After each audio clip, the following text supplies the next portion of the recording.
Good afternoon. We have seen yesterday uh, how loop is executed, what is the need of the loop, what are the basic components of a loop. So basic component of a loop are initialization, condition, and increment or decrement. So that will be there almost in each loop. Some little modification might be there, but these are this is actually inherent part of any loop. So we have seen while loop. So initialization is there, then while condition is there, and at the end increment or decrement is there. We have written couple of programs. Then for loop, as far as if we compare for loop along with the while loop, then in case of while loop, initialization, condition, and increment or decrement are totally separately located in the code. Whereas in case of for loop, initialization, condition, and increment is written in one single statement. That is a for statement.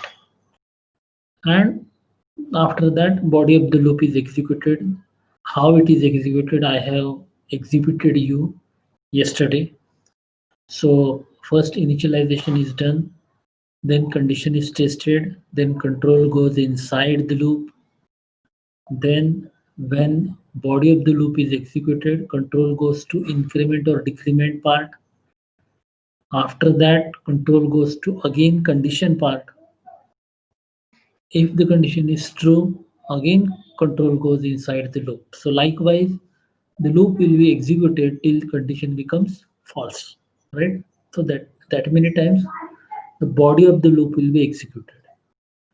I also told you that for loop, because of its simplicity of writing the syntax, this is popular loop among programmers. But there are no fixed rules which loop is to be used where. So there is, I mean, you can use any loop anywhere, right? Note that like while loop, for loop is not also terminated by semicolon. Why I am telling this? There is a reason. You will come to know afterwards, right? Now we have seen all these operators yesterday. So first one is plus plus, that is a unary increment operator. It can be a postfix or a prefix. Then there is a second one is decrement operator, which is also unary. It can be also postfix or a prefix. The third category is compound operator, and that could be plus equal to, minus equal to, multiplication equal to, division equal to, and modulus equal to. So modulus also can be, if you write x is equal to x mod equal to suppose 2, so it means x is equal to x mod 2, as simple as it is, right? So rule applies, uh, and compound operator are basically designed for mathematical operators, right? This is the third loop, what we call is the do while loop. Small difference is there. Here do as well as while both are keywords. Then syntax is initialization is there like while loop. But in case of while loop, while comes after the initialization, whereas here do keyword is used. So do and body of the loop is there, and at the end while condition is there, right? While condition is at the end. Before that, as inside the body of the loop, increment or decrement has to be there. No question about that. Or some other provisions are there. We will look after that. When increment or decrement is there, what kind of other provisions are there? So that is a part of special loop I mentioned in the terminology of this chapter, if you can recall. Then note that here do while loop should be, rather do while loop must be terminated by semicolon. It must be. Otherwise it is a syntax error. So this program is again uh, finding the square and cube of 5 integers.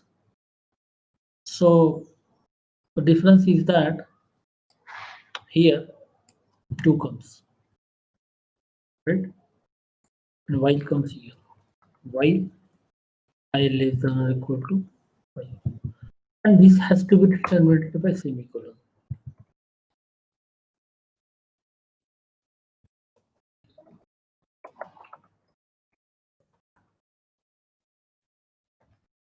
Important. So this which is required initialization, right? And if I run this code, compile this code,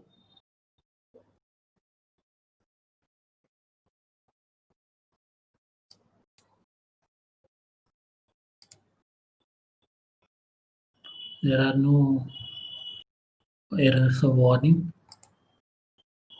And here we have to execute the program. So if I enter 2, 4, 9, 12, 7, right? So it is executed as in the earlier case. Now, what is the difference? What is the difference between while loop and do while loop? First of all, in case of while loop, where is that while loop? Here it is while loop, right? In case of while loop, condition is tested at the beginning, whereas in case of do while loop, condition is tested at the end, right? So what is the effect of that in the program? Suppose this is initialized to 10.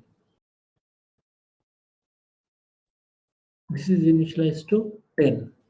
And if I run this code, right, program won't be 100. Now, if I compile this program and run this, program is not executed at all. I mean, program is executed, but loop is not executed, right? It is quite obvious because the initialization is done. I mean, I is initialized to 10, and here condition during first iteration, because it is the iteration. First iteration condition is becomes false because 10 is not less than 5. So very first time the condition is false, this is not executed and control goes here and program is terminated, right? But suppose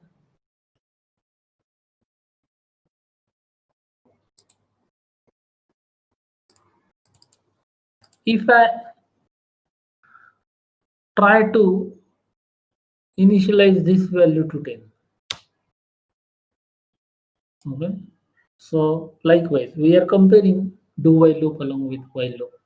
So here, if I try to compile the program, then it is executed, right? But how many times it will be executed? It will be executed only once. That's it, right? It is executed once. The reason is that condition is not tested at the beginning, right? So first time this is executed. Now I becomes here. I becomes 11, and 11 is not less than or equal to 5. So condition becomes false, and control goes next statement after the body of the loop. So in single statement, we can say that there is no guarantee that while loop will be executed, but there is with guarantee we can say that do while loop will be executed at least once. एक बार तो run होना ही होना है उसको. Why? Because condition is not tested at the beginning. There are some situations while writing applications that you want certain part of the code, that is you want loop to be executed at least once. You want that, you need that. After that, you will decide whether to execute these or not, right?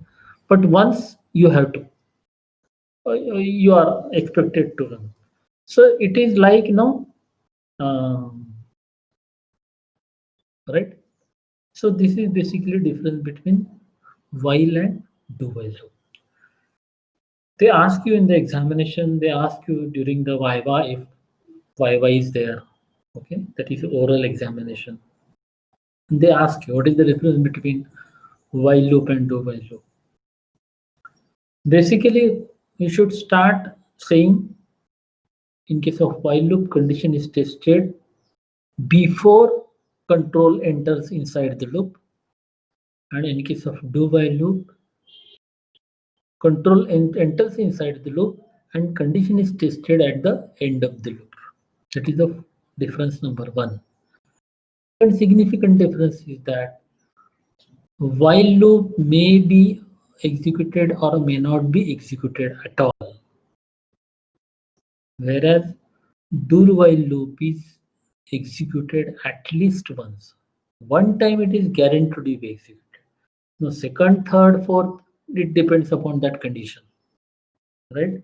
So you should be able to explain in this way, in a confident manner, and you can answer confidently only when you have understood the basic concept of loop, right? So this is about the nesting of one loop can be nested inside another loop, right? We are seeing that nesting of if or if else inside if or else part, right? Similarly, writing one loop inside another loop, we call it as a nesting. Similar to the which loop is to be used where there are no rules, no fixed rules are there. Similarly, in the same fashion, when you nest loop, it can be one for loop inside another for loop, or it can be for loop inside a while, or a while loop inside a for.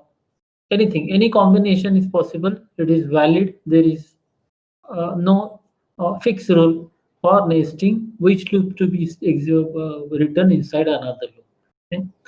But usually, the practice I have seen is for loop inside a for loop, or a for loop inside a while loop is also there. These are popular combinations, right? So that's these two I have given an example.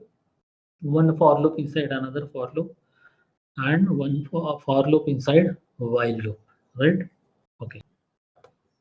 Let's write a simple program, int I and j, right? So if I write for I equal to 1, I less than or equal to suppose 3, I plus plus.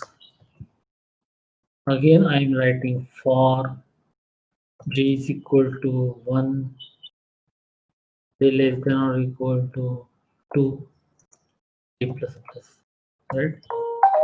And if I write here printf or cint slash n, and if I write argument as I into j, suppose, right? I into j.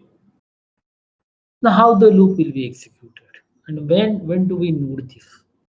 When we need this on the basis of, again, when you look at the program, you can know immediately recognize there is a need of a uh, nesting of a loop. Now, the question is how this loop will be executed. When control comes here, first time, right? This part is going to be executed. I is equal to 1. So value of I will be 1. You should take paper and pen while learning loops or even switch case or functions any. Uh, Instead of computer in front of you, you should have paper and pencil, paper and pen, so that you can try it with your hands. Okay, try to understand on your own on the paper, because that is the best method to learn programming. Since you are a beginner, I'm telling you, you are a beginner. When I also is a beginner for some current or recent technologies, I used to solve that on the paper first. So that is the best method to learn programming language. So you should take paper and write there I is equal to 1. That's it, right? Then condition will be executed. Whether I is less than or equal to 3, yes, it is true. So control will go inside the outer loop, right? Now here, there is one more loop. There is a j is equal to 1. So there is a j is a variable and it is initialized to 1, because this loop is going to be executed as per the loop. This loop is going to be executed as per the syntax of the loop. So here j is equal to 1. Again, condition is tested because condition has to be tested. So condition becomes true. So it goes inside and executed this. So 1 into 1, that is 1 will be printed, right? Then control goes outside this inner for loop. Okay. But I told you the loop is not terminated till condition becomes false. So from here, right? From here, the control goes for the increment part of inner loop. So j becomes 2 here. Whether condition is true, yes, equal to 2. So it goes again inside. Here 1 into that will be printed. So 2 will be printed. Again, the control goes outside the for loop. Again, increment is done. So j becomes 3 here, right? Whether 3 is less than or equal to 2? No. Condition becomes false. So control, this loop is terminated, but controls go to the line number 14. Okay. Control is still inside the outer loop. It has not gone outside the outer loop. So here, this condition is still right. So it goes here and I is incremented. So I becomes 2 now. I becomes 2. It is tested here whether I is less than or equal to 3. Yes, it is. So again control goes inside and again this loop is executed twice, 2 times. So what I mean, for each value of I, this loop is executed twice. So in all, how many times loop will be executed? This statement will be executed 3 into 2, that is 6 times. 6 times loop will be executed. So let's see here what is the output. So it is 1, 2, 2, 4, and 3, 6. Right? When value of I becomes 3, j is equal to 1, 3 into 1, that is 3.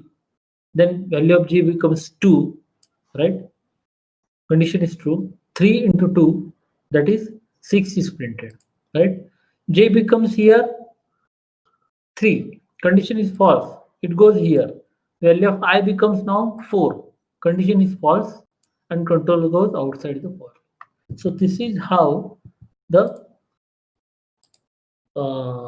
nesting of loop works, right? 1, 2, 2, 4, 3, 6. Now, what is the use of this? Many times you will need this.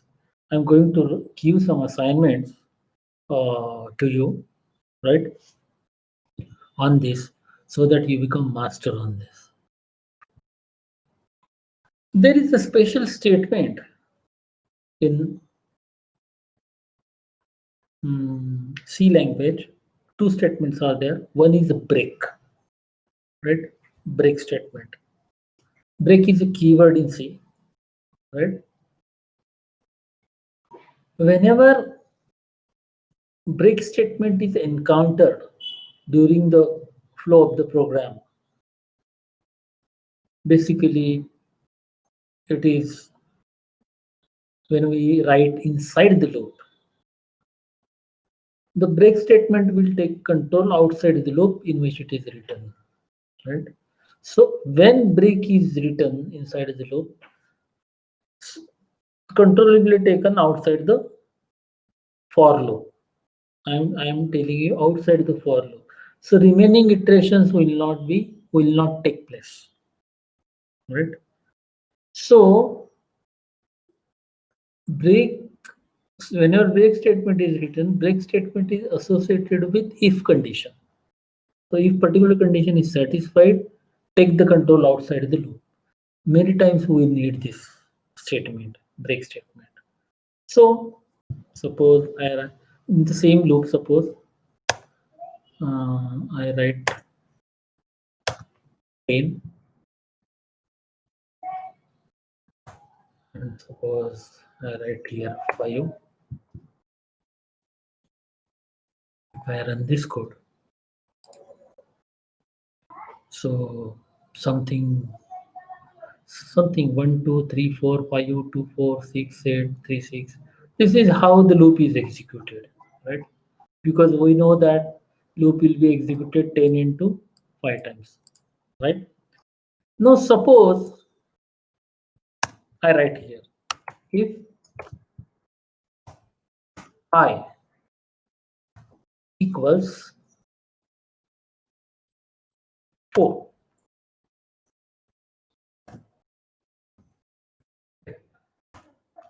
what will happen? Whenever I is equal to 4, the control will go outside this loop, right? Let's try to execute the program.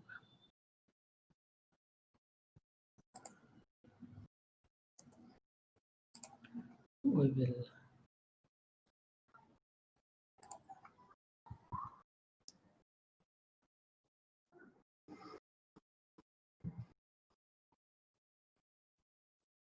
I'll write here. Suppose if j is equal to 3,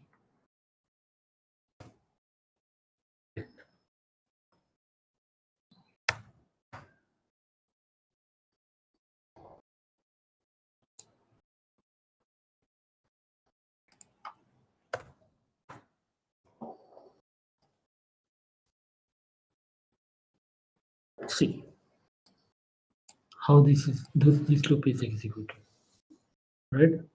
What happens initially I is equal to 1, I less than or equal to 5, condition is true, control goes inside, j is equal to 1, j is less than or equal to 5, condition is true, right?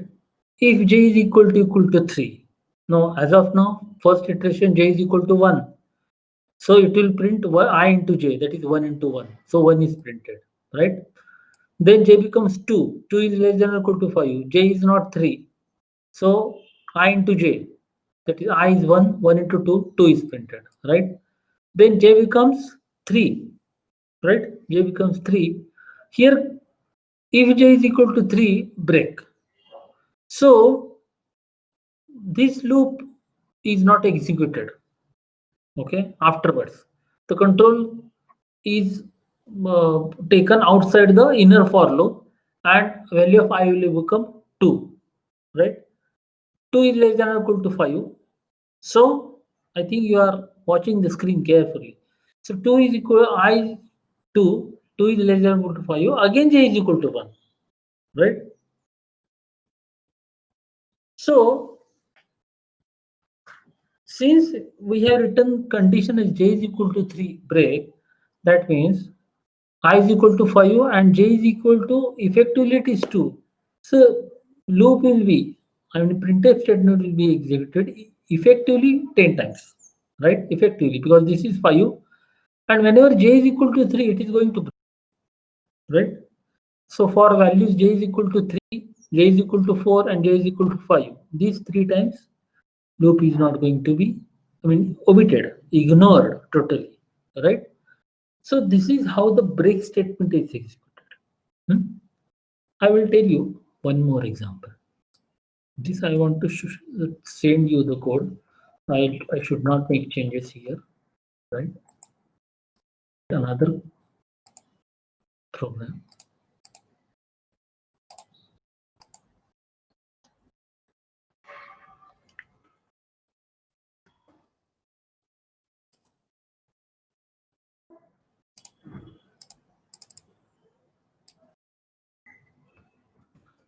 Suppose I write I is equal to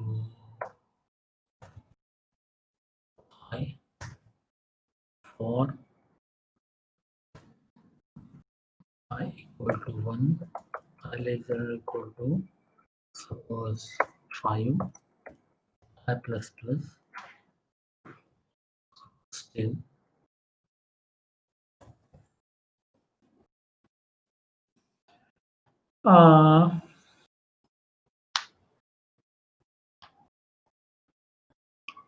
suppose if I write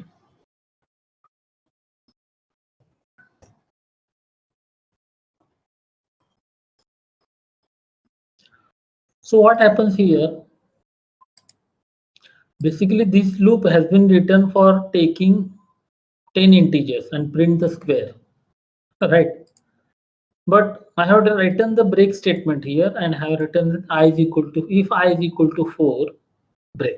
That means effectively, right, this loop will be executed only 4 times, right? Only 4 times. So if I enter 6, 5, 4, 2, and it is terminated, right?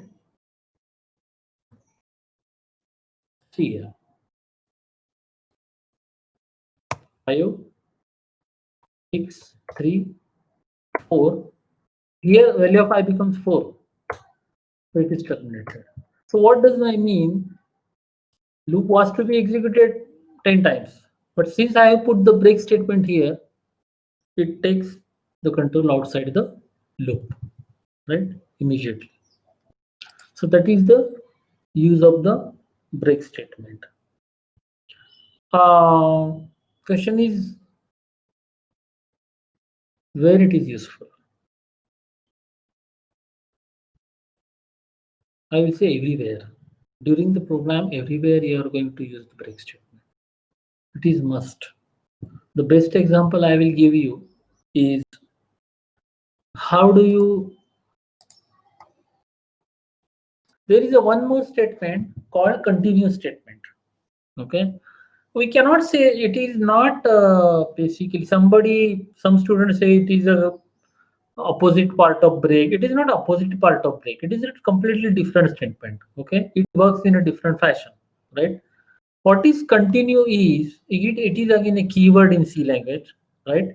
It takes the control to the next iteration in which it is written. Okay, and continue statement like break statement is associated with if condition. So if particular condition is satisfied,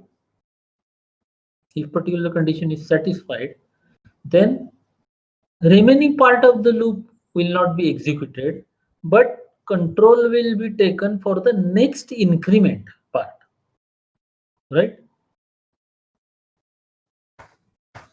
Like earlier statement, the earlier program, this program is meaningless, doesn't have meaning. It can be written in simplified way. But to show you how this program, how this continuous statement works, I'm writing this simple program, right?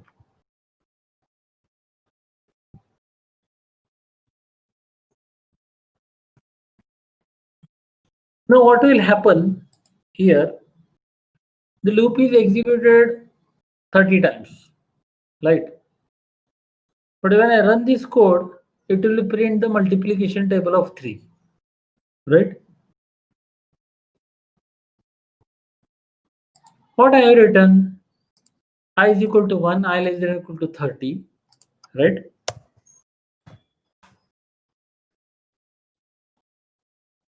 I plus plus. If I mod 3 not equal to 0, अगर 3 से भाग नहीं जाता है तो क्या करो, continue करो. I means it will go for the next iteration. So when this is executed, remaining part of the loop will not be executed, right? It will go to the next iteration. So it will go for the increment part. Okay, so when I is equal to 1, continuous statement is executed. When I is equal to 2, continuous statement will be executed. When I is equal to 3, 3 mod 3 not equal to 0, condition is false, so 3 is printed here, right? This is how continuous statement is executed. Many times you need a continuous statement as well, right? But don't forget that break as well as continue is associated with if condition, right? These are very useful and handy statements as far as C language is concerned. These statements are part of C++ as well. These statements are part of Java as well, right? So these statements are there, everywhere you will find. So this is how this is executed. Now you may ask why to eat like this when I can eat like this, right? But that is not the question here, right? I just showed you how the statement, how continue and break statement can be written using the proper syntax and how they work, how they function. Where this can be used, it is our, I mean, Denisici has given you the tool. No, where to use that is your lookup, right? He has made provision for everything, right? This is how the continuous statement is executed, right?